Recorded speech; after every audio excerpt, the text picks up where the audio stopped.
რას ნიშნავს ივანიშვილისთვის დაწესებული სანქციები და რა გავლენა ექნება მათ როგორც მის ბიზნეს საქმიანობაზე, ისე ქვეყანაში მიმდინარე პოლიტიკურ მოვლენებზე. ამის შესახებ ამერიკელმა დიპლომატმა და ატლანტიკური საბჭოს მკვლევარმა დანიელ ფრიდმა ამერიკის ხმასთან ინტერვიუში ისაუბრა. როგორც დანიელ ფრიდი ამბობს, უმნიშვნელოვანესია, რომ ბიძინა ივანიშვილი ამერიკამ რუსეთის სასარგებლო ქმედებებისთვის დაასანქცირა.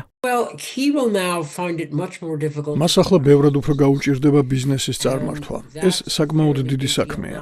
რა თქმა უნდა, ამას დიდი გავლენა არ ექნება მის ბიზნესს რუსეთში, მაგრამ ამას მაინც მნიშვნელოვან ნაბიჯად ვთვლი. ეს სანქციები ვერ საქართველოს დემოკრატიას გადაარჩენს. ეს საბოლოოდ ქართველი ხალხის გასაკეთებელია, მაგრამ ახლა ცხადია, რომ შეერთებულმა შტატებმა გადადგა მნიშვნელოვანი ნაბიჯი საქართველოს ავტოკრატიული მიმართულების მხარდამჭერი წამყვანი ძალის წინააღმდეგ.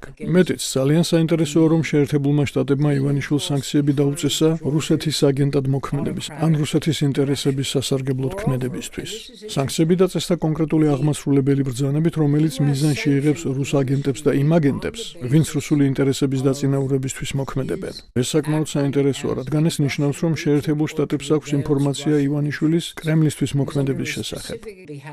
როგორც დიპლომატმა თქვა, ივანიშვილისთვის სანქციების დაწესება მაგნიტსკის გლობალურ აქტის ფარგლებში ადამიანის უფლებების დარღვევის გამო შეეძლოთ, რაც არ გააკეთეს და ეს ბევრს მეტყველებს ამერიკის მთავრობის მიდგომაზე.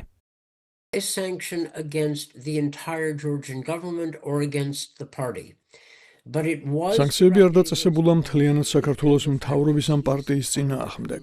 ის კონკრეტულად ივანიშვილის წინააღმდეგაა მიმართული. ფაქტი კი ისაა, რომ სწორედ ისაა ქართული ოცნების დამფუძნებელი. თუ ვინმე საინტერესებს, ვურჩევდი, რომ ნახონ აღმასრულებელი ბრძანება 14.04, რომელიც კონკრეტულად აღწერს, რა კრიტერიუმებით დააწესა ამერიკის მთავრობამ ეს სანქციები. ასევე შეხედეთ სიტყვებს, რომელიც გამოყენებულია სანქციის ტექსტში. ამერიკას შეეძლო ივანიშვილისთვის სანქციები ადამიანის უფლებების დარღვევის გამო მაგნიტსკის გლობალური აქტით დაეწესებინა. ამის ნაცვლად მათ სანქციები რუსეთის სასარგებლოდ ქმედებისთვის დააწესეს.